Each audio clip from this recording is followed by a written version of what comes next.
Hello friends, welcome. ഇന്ന് നമ്മൾ നോക്കാൻ പോകുന്നത് 2020 പുറത്തിറങ്ങിയ ലോ എന്ന കന്നഡ മൂവിനെ കുറിച്ചിട്ടാണ്. ഒരുപാട് ട്വിസ്റ്റുകളുള്ള ഒരു ത്രില്ലിംഗ് മൂവിയാണിത്. ഈ ഒരു മൂവിന്റെ കഥ പൂർണ്ണമായിട്ടും മനസ്സിലാക്കണമെങ്കിൽ ഈ വീഡിയോ സ്കിപ്പാക്കാതെ കാണാൻ ശ്രമിക്കുക. സോ നമുക്ക് അധികം സമയം കളയാതെ നേരെ നമ്മുടെ മൂവിയിലേക്ക് പോവാം. മൂവിയുടെ തുടക്കത്തിൽ ഒരു കപ്പിൾസ് ഇങ്ങനെ കാറിൽ പോകുന്ന സമയത്ത് പെട്ടെന്ന് അവരുടെ കാറിന് മുമ്പിലേക്ക് ഒരു പെൺകുട്ടി വന്ന് വീഴുന്നു. ഇവളാണ് നമ്മുടെ മൂവിലെ നായിക. ഇവളുടെ പേര് നന്ദിനി. അങ്ങനെ ഇപ്പൊ അവൾ ആ കാറിലുള്ള കപ്പിൾസിനോട് ദേവി തന്നെ സേവ് ചെയ്യണം, ഒരു 3 ആൾക്കാർ എന്നെ പിടിക്കാൻ വരുന്നു എന്നൊക്കെ പറയുവാണ്. നന്ദിനി പറയുന്ന ആ കാര്യം കേട്ട ആ കപ്പിൾസ് പെട്ടെന്ന് തന്നെ അവളെ കാറ് കയറ്റുന്നു. അവളെ മേത്ത് മുറിവുകളൊക്കെ ഉള്ളതുകൊണ്ട് പെട്ടെന്ന് ആശുപത്രിയിലേക്ക് എത്തിക്കാന്ന് അവർ പറയുവാണ്. വേണ്ട, എന്നെ ഇവിടെ അടുത്തുള്ള പോലീസ് സ്റ്റേഷനിൽ ഒന്ന് ഇറക്കി തരണം, എനിക്ക് ഈ കാര്യം പോലീസിനോട് പറയണമെന്ന് നായിക പറയുന്ന സമയത്ത് അവർ നേരെ അവളെ പോലീസ് സ്റ്റേഷനിലേക്ക് കൊണ്ടുവരുന്നു. അങ്ങനെ സ്റ്റേഷനിലെത്തിയ നായിക പോലീസുകാരോട് ഒരു 3 വ്യക്തികളെ കൂട്ടിയിട്ട് എന്നെ റേപ്പ് ചെയ്തു പറയുവാണ്. ഇതൊക്കെ കേൾക്കുന്ന അവിടുത്തെ SI ആണെങ്കിൽ ആ കാര്യം അത്ര സീരിയസ് ആയിട്ട് എടുക്കുന്നില്ല. കുറച്ചു നേരം കഴിഞ്ഞ് അവിടേക്ക് കാര്യങ്ങളെല്ലാം അറിഞ്ഞ് നമ്മുടെ നായികന്റെ അച്ഛനെത്തുന്നു. എന്നിട്ട് നായികനെ അവിടെ നിന്ന് വിളിച്ചുകൊണ്ട് പോകാൻ തുടങ്ങുവാണ്. ഈ സമയത്ത് നായിക പറയുകയാണ്, ഇല്ല അച്ഛൻ, ഞാൻ വരില്ല. എനിക്ക് സംഭവിച്ച ഈ കാര്യം ഇനി ഒരു പെൺകുട്ടിക്ക് സംഭവിക്കാൻ പാടില്ല. അതിനുവേണ്ടി ഞാൻ അവരോട് പോരാടാൻ പോവാണ്. എന്നോട് ഇങ്ങനെ ചെയ്തവരെ എല്ലാവരെയും ഞാൻ നിയമത്തിന് മുന്നിൽ കൊണ്ടുവരും. ഇങ്ങനെല്ലാം പറഞ്ഞ് നായിക സ്ട്രോങ് ആയി നിൽക്കുമ്പോൾ അച്ഛൻ അവിടെ നിന്ന് തിരികെ പോവാണ്. അടുത്ത സീനിൽ നായിക അവിടുത്തെ പോലീസുകാരെല്ലാം കൂട്ടിക്കൊണ്ട് പോയിട്ട് സംഭവം നടന്ന സ്ഥലം എല്ലാം കാട്ടിക്കൊടുക്കുന്നു. അങ്ങനെ ഇപ്പൊ അന്വേഷണം എല്ലാം തുടങ്ങി SI പറയുകയാണ്, എന്തായാലും ഈ പാതിരാത്രി നമുക്ക് അധികം അന്വേഷിക്കാൻ കഴിയില്ല, അതുകൊണ്ട് ബാക്കിയുള്ള അന്വേഷണവും കാര്യങ്ങളെല്ലാം നമുക്ക് നാളത്തേക്കാക്കാം. പിന്നെ കുട്ടി ഇപ്പൊ വീട്ടിലേക്ക് പോയിട്ട്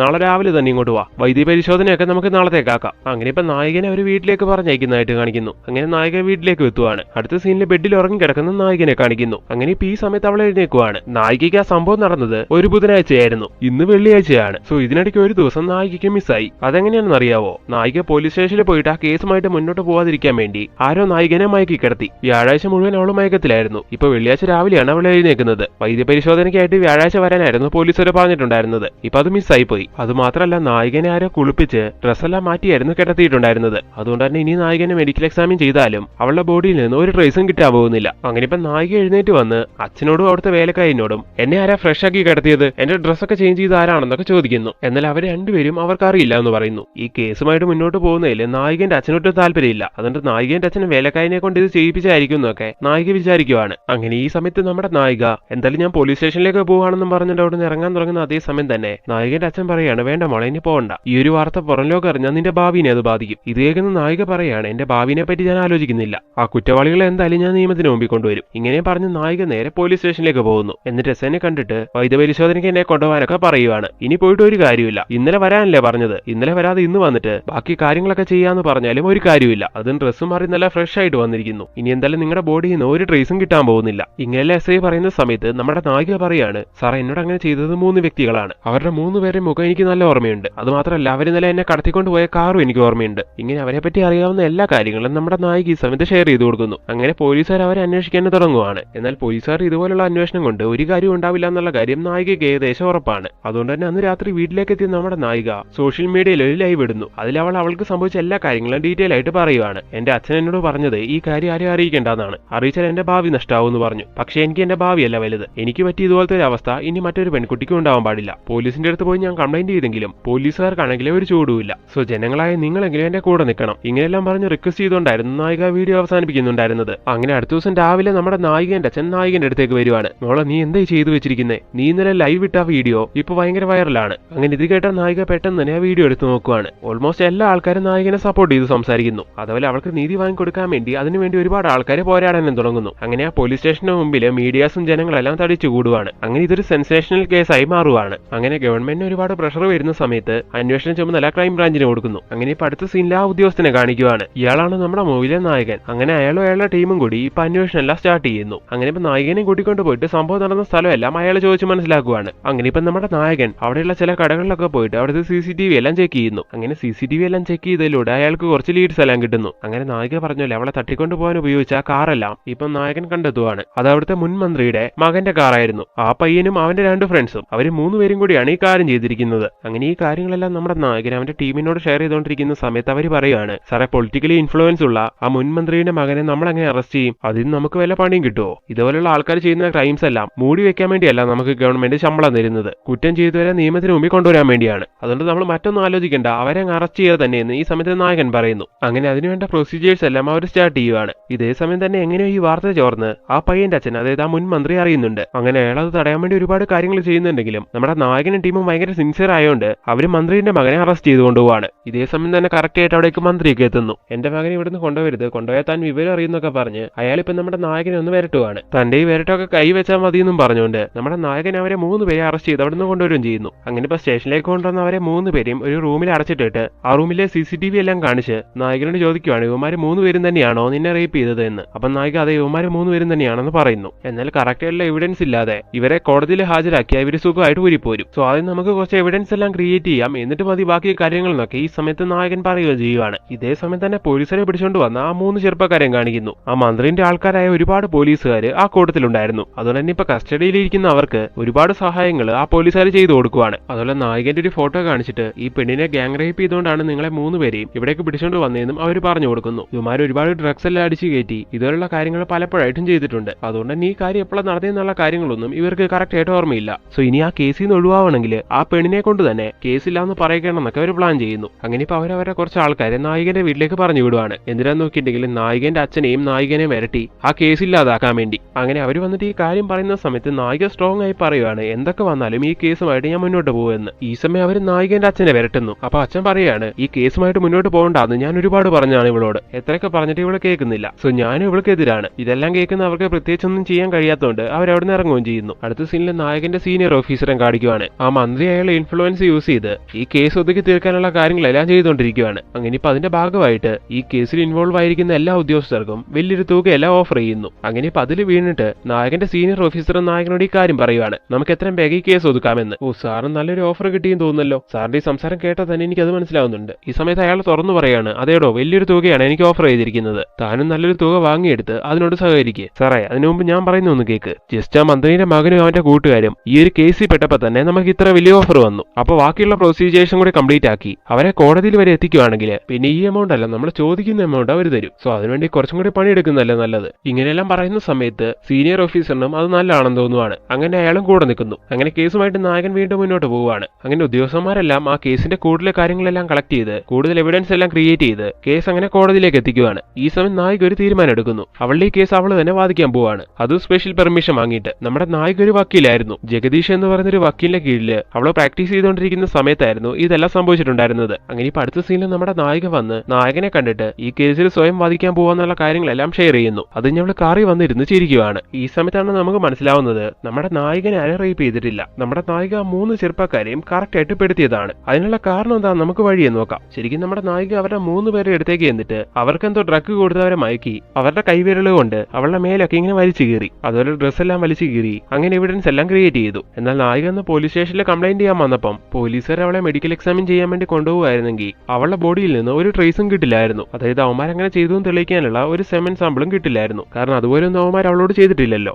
അതുകൊണ്ട് തന്നെ നമ്മുടെ നായിക അന്ന് വീട്ടിലേക്ക് എത്തിയിട്ട് പോലീസുകാർ എത്താൻ പറഞ്ഞ ദിവസം മയങ്ങി കിടക്കുന്ന പോലെ വീട്ടിൽ തന്നെ കിടക്കുവാണ്. അതുപോലെ കുളിച്ച് ഡ്രസ്സ് മാറിയതെല്ലാം അവൾ ഒറ്റയ്ക്ക് തന്നെയായിരുന്നു. അല്ലാതെ അവളെ ആരും അങ്ങനെ ചെയ്തൊന്നുമല്ല. അങ്ങനെ അതെല്ലാം കഴിഞ്ഞ് അടുത്ത ദിവസം നമ്മുടെ നായിക ഒന്നും അറിയാത്ത പോലെ സ്റ്റേഷനിലേക്ക് വന്നു. സോ സംഭവം നടന്ന ഒരു ദിവസം കഴിഞ്ഞുകൊണ്ട് ഇനി എവിഡൻസ് ഒന്നും കിട്ടില്ല എന്ന് പോലീസുകാർ പറഞ്ഞതോടെ മെഡിക്കൽ എക്സാമിൻ എന്നുള്ള ആ ഒരു കാര്യം അവിടെ കഴിഞ്ഞു കിട്ടി. സോ ഇങ്ങനെ ബ്രില്യന്റ് ആയി ഓരോ കാര്യങ്ങൾ ചെയ്ത് നമ്മുടെ നായികയെ ഇപ്പൊ അവരെ 3 പേരെയും കുടുക്കിയിരിക്കുകയാണ്. അതുപോലെ പോലീസുകാരെയും ക്രൈംബ്രാഞ്ചിനെ എല്ലാം പറ്റിച്ച് നായിക കറക്റ്റ് ആയിട്ട് കോർട്ടിലേക്ക് കേസ് എത്തിച്ചു. അങ്ങനെ ഇപ്പൊ അടുത്ത ദിവസം രാവിലെയാണ് ആ കേസിന്റെ ആദ്യ ഹിയറിംഗ്. അങ്ങനെ ഇപ്പൊ അതിനുവേണ്ടി നായിക ഇറങ്ങാൻ തുടങ്ങുന്ന സമയത്ത് മോളെ സേഫ് ആയിട്ട് പോയിട്ട് വാ, കേസിൽ നന്നായിട്ട് വാദിക്കണം എന്നൊക്കെ പറഞ്ഞ് അച്ഛൻ ഒരുപാട് മോട്ടിവേറ്റ് ചെയ്ത് നായകനെ വിടുന്നു. അപ്പൊ ഇത്രയും നാളെ നായകനോടുള്ള അച്ഛന്റെ പെരുമാറ്റം അല്ലായിരുന്നല്ലോ എന്ന് നമുക്കൊരു ചിന്ത വരും. ശരിക്കും നായിക എല്ലാ കാര്യങ്ങളും നായകന്റെ അച്ഛനോട് ഷെയർ ചെയ്തിട്ടുണ്ടായിരുന്നു. അതായത് അവൾക്കൊന്നും സംഭവിച്ചിട്ടില്ല എന്നുള്ള കാര്യം അയാൾക്കറിയാം. പിന്നെ തുടക്കം മുതല് അച്ഛൻ അവൾക്കെതിരായിട്ട് അഭിനയിക്കുമായിരുന്നു. അത് നായകന്റെ തന്ത്രത്തിന്റെ ഒരു ഭാഗമായിരുന്നു. നായിക കേസുമായിട്ട് പോകുന്നതിനോട് നായകന്റെ അച്ഛൻ എതിരാണെന്ന് അറിയുകയാണെങ്കിൽ അവന്മാരുടെ ആൾക്കാരൊന്നും നായകന്റെ അച്ഛനൊന്നും ചെയ്യില്ലല്ലോ. സോ അതിനുവേണ്ടി അച്ഛനെ കൊണ്ട് അങ്ങനെയെല്ലാം ചെയ്യിപ്പിക്കുന്നതാണ് നായിക. അങ്ങനെ ഇപ്പൊ അടുത്ത സീനിൽ നമ്മുടെ നായിക കോർട്ടിലേക്ക് എത്തുവാണ്. അങ്ങനെ ഇപ്പൊ ആ കേസിന്റെ ഹിയറിംഗ് നടക്കുന്നതായിട്ട് കാണിക്കുന്നു. അങ്ങനെ ഇപ്പൊ വാദം നടക്കുന്ന സമയത്ത് എതിർഭാഗം വക്കീൽ പറയുകയാണ്, ഈ പെൺകുട്ടി മനഃപൂർവ്വം എന്റെ കക്ഷികളെ കൊടുക്കാൻ വേണ്ടി നുണ പറയുന്നതാണ്. അവര് 3 പേര് അങ്ങനെ ഒരു കാര്യം ചെയ്തിട്ടില്ല. അതുകൊണ്ട് എന്റെ കക്ഷികൾക്ക് ജാമ്യം തരണം. ഇത് കേൾക്കുന്ന നായിക ഈ സമയത്ത് സംസാരിക്കാൻ തുടങ്ങുന്നു. റേപ്പ് കേസിലകത്തായ പ്രതികൾക്ക് ജാമ്യം കൊടുക്കാൻ പാടില്ല. ഇൻ കേസ് അവർ പുറത്തിറങ്ങിയ തെളിവ് നശിപ്പിക്കാനുള്ള കാര്യങ്ങളെല്ലാം അവർ വർക്കൗട്ട് ആക്കും. അവര് റേപ്പ് കേസിലെ പ്രതികളാണെന്ന് തെളിയിക്കാനായിട്ട് നിങ്ങളടുത്ത് കൂടുതൽ എവിഡൻസ് ഒന്നുമില്ലല്ലോ. ഇങ്ങനെയുള്ള എതിർഭാഗം വക്കീൽ പറയുന്ന സമയത്ത് നായികയ്ക്ക് ഉത്തരം മുട്ടിപ്പോവാണ്. കോടതിയിൽ അങ്ങനെ വാദിച്ച് അവൾക്ക് വലിയ എക്സ്പീരിയൻസ് ഒന്നുമില്ല. അതുകൊണ്ട് തന്നെ അവളൊന്ന് ചൂളി പോകുന്നു. അങ്ങനെ ഇപ്പൊ കോടതി തൽക്കാലത്തേക്ക് അവർക്ക് ജാമ്യം കൊടുക്കുവാണ്. അതുപോലെ ഈ കേസിന്റെ ബാക്കി വാദം വേറൊരു ദിവസത്തേക്ക് മാറ്റിയും വെക്കുന്നു. അങ്ങനെ ഇപ്പൊ അടുത്ത സീനിൽ നമ്മുടെ നായകനോട് അവളെ ഫ്രണ്ട്സ് എല്ലാം പറയുവാണ്, ഇനി കുറച്ച് ദിവസത്തേക്ക് നീ പുറത്തൊന്നും ഇറങ്ങണ്ട. കാരണം അവരുടെ കൈ കിട്ടിയ കിട്ടിയാൽ ചിലപ്പോൾ നിന്നെ എന്ത് ചെയ്യുമെന്ന് പറയാൻ കഴിയില്ല. ഇത് കേൾക്കുന്ന നായിക ഈ സമയത്ത് ഒരു കാര്യം പ്ലാൻ ചെയ്യുന്നു. അവരെന്തായാലും അന്വേഷിച്ച് കണ്ടെത്തി ഇവളുടെ അടുത്തേക്ക് വരും. അതിനു മുമ്പ് അവരുടെ അടുത്തേക്ക് ചെല്ലാം. അങ്ങനെ ഇപ്പൊ നായിക മറ്റൊരു കാര്യവും പ്ലാൻ ചെയ്ത് മനഃപൂർവ്വം അവരുടെ മുമ്പിലേക്ക് ചെല്ലുവാണ്. അങ്ങനെ റോഡിൽ വെച്ച് നായികന്റെ കാറ് കാണുമ്പോൾ ഇത് ആ പെണ്ണ, അവളെ പിടിക്കണമെന്നും പറഞ്ഞുകൊണ്ട് അവന്മാര് 3 പേര് ഇപ്പൊ കാറിൽ അവളെ ഫോളോ ചെയ്യുന്നു. അങ്ങനെ ഒരു സ്ഥലത്ത് വെച്ച് അവളെ ലോക്ക് ചെയ്യുവാണ്. കഴിഞ്ഞ പ്രാവശ്യം കോടതിയിൽ വാദം നടന്നപ്പോൾ കറക്റ്റായ ഒരു എവിഡൻസ് ഇല്ലാന്നും പറഞ്ഞുകൊണ്ടാണല്ലോ അവർക്ക് കോടതി ജാമ്യം കൊടുത്തത് തന്നെ. അതുകൊണ്ടെന്നാൽ ഈ കിട്ടിയ അവസരത്തില് ഒരു അടിപൊളി എവിഡൻസ് ക്രിയേറ്റ് ചെയ്യാൻ വേണ്ടിയാണ് നായിക ശ്രമിക്കുന്നത്. അതിനുവേണ്ടിയാണ് മനഃപൂർവ്വം ഇവരുടെ മുമ്പിലേക്ക് നായിക വന്നതും. അങ്ങനെ ഇപ്പൊ നായികനെ റോഡിൽ വെച്ച് ബ്ലോക്ക് ചെയ്തിട്ട് അവന്മാര് നായകന്റെ അടുത്തേക്ക് ഇറങ്ങി വന്നിട്ട് ഈ കേസിൽ ഞങ്ങളെ ആജീവനാന്തം അകത്ത് കിടത്താമെന്ന് നീ വിചാരിച്ചോ? അതൊന്നും ഒരിക്കലും നടക്കാൻ പോകുന്നില്ല. മര്യാദയ്ക്ക് നീ ആ കേസ് അങ്ങ് പിൻവലിക്കുന്നതാണ് നല്ലത്, അല്ലെങ്കിൽ നിന്നെ തീർത്തു കളയുന്നൊക്കെ പറഞ്ഞ് അവന്മാര് ഭീഷണിപ്പെടുത്തുവാണ്. ഈ സമയത്ത് നമ്മുടെ നായിക അവളുടെ ഫോൺ അവരെന്ന് കാട്ടിക്കൊടുക്കുന്നു. സംഭവം നോക്കിയിട്ടുണ്ടെങ്കിൽ അവർ ഈ സംസാരിച്ച കാര്യങ്ങളെല്ലാം നമ്മുടെ നായിക കറക്റ്റ് ആയിട്ട് സോഷ്യൽ മീഡിയയിൽ ലൈവ് പോകുന്നുണ്ടായിരുന്നു. അതിൽ ഇവന്മാര് 3 പേര് ഇപ്പൊ ഇവിടെ വെച്ച് തന്നെ കൊല്ലാനുള്ള ചാൻസ് വരെയുണ്ട്. അതുകൊണ്ട് ആരെങ്കിലും വന്ന് തന്നെ ഹെൽപ്പ് ചെയ്യണേ എന്ന് നായിക അതിൽ പറയുവാണ്. അങ്ങനെ ഇതെല്ലാം ലൈവ് കണ്ടിട്ട് ആ സമയം കൊണ്ട് അവിടേക്ക് കുറെ ആൾക്കാർ എത്തുന്നു നായികനെ സപ്പോർട്ട് ചെയ്യാൻ വേണ്ടി. അങ്ങനെ ഈ സമയത്ത് അവന്മാരാണെങ്കിൽ വണ്ടി എടുത്ത് അവിടെ നിന്ന് രക്ഷപ്പെടുന്നു. അങ്ങനെ കോടതിയിലെ ഈ കേസിന്റെ അടുത്ത ഹിയറിംഗിന് നായിക എവിഡൻസ് കാട്ടുവാണ്. എതിർഭാഗം വക്കീൽ കഴിഞ്ഞ പ്രാവശ്യം പറഞ്ഞത് അവരങ്ങനെയൊന്നും ചെയ്തിട്ടില്ല എന്നല്ലേ. പക്ഷെ ഈ വീഡിയോയിൽ അവർ തന്നെ പറയുന്നുണ്ട് ഈ കേസ് ഒഴിവാക്കിയില്ലെങ്കിൽ എന്നെ തീർത്തു കളയുന്നു. സോ കുറ്റമൊന്നും ചെയ്തിട്ടില്ലെങ്കിൽ അവർക്ക് അങ്ങനെ പറയേണ്ട കാര്യം എന്താണെന്നൊക്കെ നായിക ചോദിക്കുന്ന സമയത്ത് കോടതിക്ക് നായിക പറയുന്ന കാര്യങ്ങളെല്ലാം സത്യമാണെന്ന് മനസ്സിലാവുന്നു. ഈ സമയം എതിർഭാഗം വക്കീല് കോടതി ഇത് വിശ്വസിക്കരുത്, ഇത് ഫേക്ക് ആണെന്നൊക്കെ പറയുവാണ്.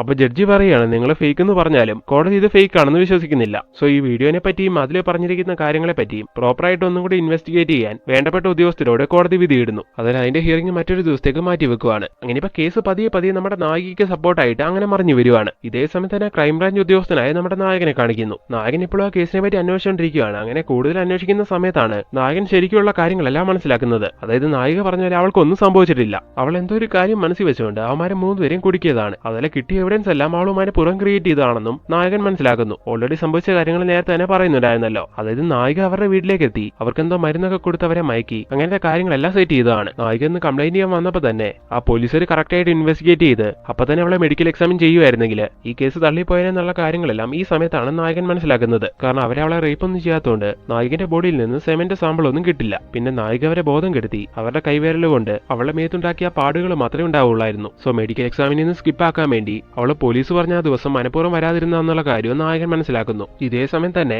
ആ മന്ത്രി വന്ന് ഇവരോട് വീണ്ടും മേലെ വേശുവാണ്. നിങ്ങൾ എത്ര കോടി ചോദിച്ചാലും ഞാൻ തരാം. എന്റെ മകനെയും അവന്റെ കൂട്ടുകാരെയും ഈ കേസിൽ നിന്ന് ഒഴിവാക്കി തരണം. ശരിക്കും അവരൊരു കുറ്റം ചെയ്തിട്ടില്ല. എല്ലാം നായകന്റെ കളിയാണെന്ന് മനസ്സിലാക്കിയതിനു ശേഷവും നായകന്റെ കൂടെ നിൽക്കാൻ കഴിയില്ലല്ലോ. അതുകൊണ്ട് തന്നെ ഈ അവസരം മുതലാക്കാന്ന് നായകൻ തീരുമാനിക്കുവാണ്. നിങ്ങളുടെ മകനെ അവന്റെ കൂട്ടുകാരെ ഞാൻ സേവ് ചെയ്തു തരാം. ഞാൻ ചോദിക്കുന്ന പൈസ നിങ്ങൾ എനിക്ക് തന്നാൽ മതി എന്നും പറഞ്ഞുകൊണ്ട് നായകൻ ഡീലിനൊക്കെ പറയുന്നു. അങ്ങനെ അടുത്ത സീനിലെ കോടതിയിലെ ഹിയറിംഗ് കാണിക്കുവാണ്. ഈ സമയത്ത് എതിർഭാഗം വക്കീല് കോടതിയോട് പറയാണ് ഈ പെൺകുട്ടിയെ എന്റെ കക്ഷികള് റേപ്പ് ചെയ്തു എന്നുള്ളതിന് ഒരു എവിഡൻസ് ഇതുവരെ കിട്ടിയിട്ടില്ല. പ്രോപ്പർ ആയിട്ടുള്ള മെഡിക്കൽ ചെക്കപ്പ് നടന്നാൽ മാത്രമേ അത് ഉറപ്പിക്കാൻ കഴിയുള്ളൂ. എന്നാൽ ആ സമയത്ത് അതൊന്നും നടക്കാത്തതുകൊണ്ട് എന്റെ പ്രതികളെ അങ്ങനെ സംശയിക്കാനും കഴിയില്ല. ഈ സമയം നായിക പറയാണ് അതെന്റെ കുഴപ്പമല്ല, ഇവിടുത്തെ ഭരണ സംവിധാനങ്ങളുടെ കുഴപ്പമാണ്. എന്നാൽ കംപ്ലൈന്റ് കൊടുക്കാൻ വേണ്ടി ഞാൻ സ്റ്റേഷനിലേക്ക് വന്നപ്പോൾ തന്നെ പോലീസുകാർക്ക് എന്നെ കൂട്ടിക്കൊണ്ട് പോയിട്ട് ചെക്കപ്പ് നടത്തായിരുന്നു. എന്നാൽ അവരത് ചെയ്യാതെ എന്നെ വീട്ടിലേക്ക് പറഞ്ഞയക്കുകയാണ് ചെയ്തത്. അവസാനമാകുമ്പോൾ നിങ്ങൾ ഇങ്ങനെ പറയുന്നുള്ള കാര്യം എനിക്കറിയായിരുന്നു. അതുകൊണ്ട് അന്ന് ഞാനൊരു കാര്യം ചെയ്തു. വീട്ടിലേക്ക് പോകുന്നതിന് മുമ്പായിട്ട് ഞാൻ അവിടെ അടുത്തുള്ള ഒരു ഹോസ്പിറ്റലിൽ പോയി അവിടെയുള്ള ഒരു ഡോക്ടറെ കണ്ട് മെഡിക്കൽ ചെക്കപ്പ് നടത്തി. അതിന്റെ റിപ്പോർട്ട് എന്റെ കയ്യിലുണ്ട്, ഞാൻ കോടതിയിൽ ഹാജരാക്കാമെന്ന് നായിക പറയുന്നു. അപ്പൊ ഇങ്ങനെ ഒരു കാര്യം നടന്നതായിട്ട് ഇനി മുമ്പ് നിങ്ങൾ പറഞ്ഞില്ലോ എന്ന് ചോദിച്ചുകൊണ്ട്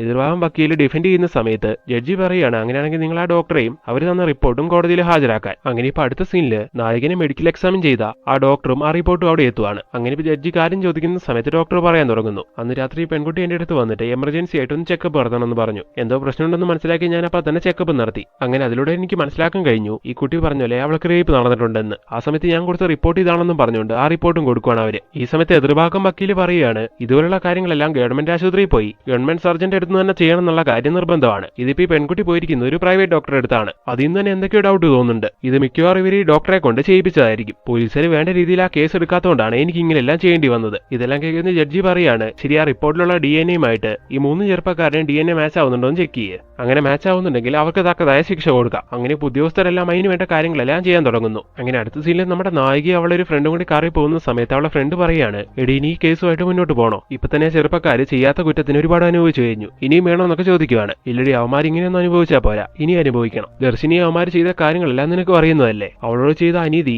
ഇനി അവന്മാർ ആരോടും ചെയ്യാൻ പാടില്ല, അതിനുവേണ്ടിയാണ് ഞാൻ ഇങ്ങനെല്ലാം പോരാടുന്നതെന്നൊക്കെ നായിക പറയുന്നു. അന്നാ ചെറുപ്പക്കാരുടെ വീട്ടിലേക്ക് എത്തി നായിക അവർക്ക് ആ മരുന്നെല്ലാം കൊടുത്ത് മയക്കി ആ എവിഡൻസ് എല്ലാം ക്രിയേറ്റ് ചെയ്തതിനു ശേഷം നായികന്റെ ഫ്രണ്ട്സിനെയും കൊണ്ട് അവന്മാരുടെ കാർ എടുത്ത് ആ സിറ്റിയിലെ CCTV-യിൽ പതിയുന്ന പോലെ കാറെല്ലാം ഓടിപ്പിച്ചിട്ടുണ്ടായിരുന്നു. അങ്ങനെയാണ് ഉദ്യോഗസ്ഥർ കാർ ട്രേസ് ചെയ്ത് ഇവന്മാരുടെ അടുത്തേക്ക് കറക്റ്റ് ആയിട്ട് എത്തിയത്. അങ്ങനെ ഇപ്പൊ പ്രസന്റ്ലി ഈ കാര്യങ്ങളെല്ലാം അതായത് ആ ചെറുപ്പക്കാർ ഇവളെ ഒന്നും ചെയ്തിട്ടില്ല, നായകന്റെ കളിയാണ് ഇതെല്ലാം എന്ന് മനസ്സിലാക്കിയ നമ്മുടെ നായകനുണ്ടല്ലോ, അയാളിപ്പോ നായികനെ മീറ്റ് ചെയ്തിട്ട് എന്തിനു വേണ്ടിയാണ് നീ ഇങ്ങനെയെല്ലാം ചെയ്യുന്നതെന്ന് ചോദിക്കുവാണ്. അങ്ങനെ ഇപ്പൊ നായിക കാര്യങ്ങളെല്ലാം പറയാൻ തുടങ്ങുന്നു. നായികന്റെ സീനിയർ വക്കീലിനെ പറ്റി പറയുന്നുണ്ടായിരുന്നല്ലോ ജഗദീഷ്, അദ്ദേഹത്തിന് ആകെ ഉണ്ടായിരുന്നത് ദർശിനി എന്ന് പറയുന്നൊരു മകളായിരുന്നു. ആ പെൺകുട്ടിക്ക് സംസാരിക്കാൻ കഴിയില്ലായിരുന്നു. അവളെ നമ്മുടെ നായിക സ്വന്തം അനിയത്തിനെ പോലെയായിരുന്നു കെയർ ചെയ്തുകൊണ്ടിരുന്നത്. ഒരു കുഴപ്പമില്ലാതെ അവരങ്ങനെ കഴിഞ്ഞുകൊണ്ടിരിക്കുന്ന സമയത്ത് അവരുടെ ജീവിതത്തിൽ ഒരു കാര്യം നടക്കുവാണ്. ഒരു ദിവസം രാത്രി നമ്മുടെ നായിക ദർശിനിനെ ഒരു പാർട്ടിക്ക് വിളിക്കുന്നു. അങ്ങനെ അവള് രാത്രി ആ പാർട്ടിക്ക് പോകാൻ വേണ്ടി സ്കൂട്ടി എടുത്തുകൊണ്ട് വീട്ടിൽ നിന്ന് ഒറ്റയ്ക്ക് ഇറങ്ങുവാണ്. അങ്ങനെ അവൾ അവിടേക്ക് പോകുന്ന അതേ സമയം തന്നെ വഴിയിൽ വെച്ച് കള്ളും കഞ്ചാവും അടിച്ചിരിക്കുന്ന ആ 3 ചെറുപ്പക്കാരുണ്ടല്ലോ, അവന്മാർ അവളെ കാണുവാണ്. അങ്ങനെ ഇപ്പൊ അവളെ ബ്ലോക്ക് ചെയ്ത് അവളെ പിടിച്ച് വണ്ടി വലിച്ചു കയറ്റി അവളെ ക്രൂരമായിട്ട് ഗ്യാങ് റേപ്പ് ചെയ്യുന്നു. എന്നിട്ട് അവളുടെ ബോഡി ഒരു സ്ഥലത്ത് വലിച്ചെറിഞ്ഞിട്ട് അവന്മാർ പോവുകയും ചെയ്യുവാണ്. സോ അങ്ങനെ ദർശിനി മരിച്ചു പോവുകയാണ്. അങ്ങനെ കുറെ നേരമായിട്ട് അവളൊരു അഡ്രസ്സും ഇല്ലാതാവുന്ന സമയത്ത് അവളുടെ അച്ഛനായ ജഗദീഷും നായികയൊക്കെ അന്വേഷിച്ചിറങ്ങുമ്പോഴാണ് അവൾക്ക് ഇങ്ങനെ ഒരു കാര്യം സംഭവിച്ചു, അവൾ മരിച്ചു പോയെന്നുള്ള കാര്യം അവർ മനസ്സിലാക്കുന്നത് തന്നെ. അതിനുശേഷം അവന്മാരെ കൊന്നു കളഞ്ഞ ദർശിനി എന്ന് പറയുന്ന പെണ്ണിന്റെ അച്ഛൻ ജഗദീഷ് എന്ന് പറയുന്ന വലിയൊരു വക്കീലാണെന്ന് അറിയുന്ന സമയത്ത് അയാൾ ഈ കേസുമായിട്ട് മുന്നോട്ട് പോയി അവർക്ക് ശിക്ഷ വാങ്ങിക്കൊടുത്താലോ എന്ന് പേടിച്ചിട്ട് അയാളെ അവന്മാരെ കൊന്നു കളയുവാണ്. അങ്ങനെ അന്ന് നമ്മുടെ നായിക ഒരു തീരുമാനം എടുക്കുവാണ്. നായിക അച്ഛനെ പോലെ കണ്ട ജഗദീഷിനെയും അനിയത്തിനെ പോലെ കണ്ട ദർശിനിയെയും ഇല്ലാതാക്കിയ അവന്മാരെ 3 പേരെയും എന്തായാലും വെറുതെ വിടില്ല എന്ന്. അങ്ങനെ അതിനുവേണ്ടിയാണ് ഈ കണ്ട കാര്യങ്ങളെല്ലാം നായിക ചെയ്തത്. അങ്ങനെ അവന്മാരെ കൊടുക്കുകയും ചെയ്തു. ഈ കേസ് അന്വേഷിക്കുന്ന നമ്മുടെ നായകനായ ഉദ്യോഗസ്ഥൻ ഒരു സിൻസിയർ ഉദ്യോഗസ്ഥനാണെന്ന് വിചാരിച്ചുകൊണ്ടാണ് നായിക ഈ കാര്യങ്ങളെല്ലാം തുറന്നു പറയുന്നത്. എന്നാൽ നായിക ഈ കാര്യങ്ങളെല്ലാം തുറന്നു പറയുന്ന അതേ സമയം തന്നെ അയാൾ ഇതെല്ലാം റെക്കോർഡ് ചെയ്തെടുക്കുന്നുണ്ടായിരുന്നു. അങ്ങനെ ഇപ്പൊ അതെല്ലാം നായികനെ കാണിച്ചിട്ട് ഇത് ഞാൻ കോടതിയിൽ ഹാജരാക്കും, എന്നിട്ട് അവന്മാരെ സേവ് ചെയ്യുന്നു പറഞ്ഞിട്ട് അവിടെ നിന്ന് പോകാൻ തുടങ്ങുവാണ്. ഈ സമയം നായിക അയാളെ തടയുന്നു. സാർ വേണ്ട, പ്ലീസ്, അവർ എന്നോട് തെറ്റ് ചെയ്തില്ലെങ്കിലും ദർശിനിയോട് ആ കുറ്റം ചെയ്തില്ലേ, സോ അതിനെന്തായാലും അവർക്ക് ശിക്ഷ കിട്ടണം. നീ പറഞ്ഞ ആ കേസിൽ അവർക്ക് ശിക്ഷ കിട്ടിയ ഈ കേസ് അന്വേഷിച്ചതിന്റെ രീതിയിൽ എനിക്ക് കുറെ അപ്രീസിയേഷൻ കിട്ടുമായിരിക്കും. പക്ഷെ ഈ കേസിൽ നിന്ന് അവന്മാരെ എനിക്ക് രക്ഷിക്കാൻ കഴിഞ്ഞാൽ ആ പയ്യന്റെ അച്ഛനായ മന്ത്രിയുടെ കയ്യിൽ നിന്ന് എനിക്ക് ഒരുപാട് പണം കിട്ടും. സോ എനിക്ക് അതാ വലുതെന്നും പറഞ്ഞുകൊണ്ട് ഈ സമയത്ത് ആ ഉദ്യോഗസ്ഥൻ അവിടെ നിന്ന് പോവുകയും ചെയ്യുന്നു. അങ്ങനെ അടുത്ത സീനിൽ നമ്മുടെ നായിക ഈ കാര്യങ്ങളെല്ലാം വീട്ടിലെത്തിയിട്ട് അച്ഛനോട് പറയുവാണ്. നാളെ കോടതിയിലെ ഹിയറിംഗിന് എന്താവും അറിയത്തില്ല, എന്തായാലും ഞാനൊരു തീരുമാനം എടുത്തിട്ടുണ്ട്. ഇങ്ങനെയും പറഞ്ഞുകൊണ്ട് നായിക അവളുടെ വീട്ടിലൊരു ഗണ്ണുണ്ടായിരുന്നു, അത് എടുത്തുകൊണ്ട് അടുത്ത ദിവസം കോടതിയിലേക്ക് പോവാണ്. ആ ഉദ്യോഗസ്ഥൻ റെക്കോർഡ് ചെയ്ത കാര്യങ്ങളെല്ലാം കോടതിനെ കേൾപ്പിക്കുകയാണെങ്കിൽ എടുത്തോണ്ട് പോയ ഗണ്ണ് വെച്ച് സ്പോട്ടിൽ അയാളെയും പിന്നെ ആ 3 പ്രതികളെ തീർക്കാന്നാണ് നായിക പ്ലാൻ ചെയ്യുന്നത്. അങ്ങനെ ഇപ്പൊ അതിന് റെഡി ആയിക്കൊണ്ട് നായിക അടുത്ത ദിവസം കോടതിയിലേക്ക് എത്തുന്നു. എന്നാൽ ഈ സമയം ആ ഉദ്യോഗസ്ഥൻ അവരെ ഹെൽപ്പ് ചെയ്യുന്നതിന് പകരം നായികയ്ക്ക് സപ്പോർട്ടായിട്ട് സംസാരിക്കുകയാണ്. അവന്മാര് 3 പേരും തന്നെയാണ് പ്രതി എന്നുള്ള കാര്യം ഇൻവെസ്റ്റിഗേഷനിലൂടെ തെളിഞ്ഞു എന്ന് അയാൾ കോടതിയിൽ മൊഴി കൊടുക്കുന്നു. അതായത് അവസാന നിമിഷം അയാൾ മനസ്സിലാക്കിയിരിക്കുകയാണ് ആ 3 പ്രതികളെ സേവ് ചെയ്താ ഇനി അവന്മാർ ഇതേ കുറ്റം ചെയ്യുമെന്ന്. അതുകൊണ്ട് അവന്മാര് ശിക്ഷ അനുഭവിക്കട്ടെ എന്ന് വിചാരിച്ചുകൊണ്ടാണ് അയാളിപ്പോ ഇങ്ങനെ നായികയ്ക്ക് സപ്പോർട്ടായിട്ട് സംസാരിച്ചത്. അങ്ങനെ ഇപ്പൊ അതുകൊണ്ട് തന്നെ നമ്മുടെ നായിക ഒരുപാട് ഹാപ്പി ആവുകയാണ്. അങ്ങനെ ഇപ്പൊ നായിക എഴുന്നേറ്റ് നിന്നിട്ട് സോ ഇവര് 3 പേരും കുറ്റക്കാരാണെന്ന് കോടതിക്ക് മനസ്സിലായതുകൊണ്ട് പരമാവധി ശിക്ഷയായ വധശിക്ഷ തന്നെ ഇവർക്ക് കൊടുക്കണമെന്ന് നായിക താഴ്മയായി അപേക്ഷിക്കുകയാണ്. അങ്ങനെ ഇപ്പൊ ജഡ്ജി അത് അക്സെപ്റ്റ് ചെയ്ത് അവർക്ക് തൂക്കുകയറ് കൊടുക്കുന്നു. അങ്ങനെ ഇത്തരത്തിലുള്ള ഒരു എൻഡിങ് കാണിച്ചുകൊണ്ട് ഈ ഒരു മൂവി അവസാനിപ്പിക്കുന്നു. സോ ഫ്രണ്ട്സ്, ഈ മൂവി എങ്ങനെ ഉണ്ടായിരുന്നു? ഈ മൂവിനെ കുറിച്ച് നിങ്ങളുടെ അഭിപ്രായം തീർച്ചയായിട്ടും ഞങ്ങളെ കമന്റ് ബോക്സിൽ ഇടുക. ഇനി ഇതുപോലുള്ള പുതിയ വീഡിയോസ് ആയിട്ട് ഞങ്ങൾ വരുന്നതായിരിക്കും. അപ്പോൾ ഈ വീഡിയോ വൈൻഡ് അപ്പ് ചെയ്യുന്നു. So thank you so much for watching this video.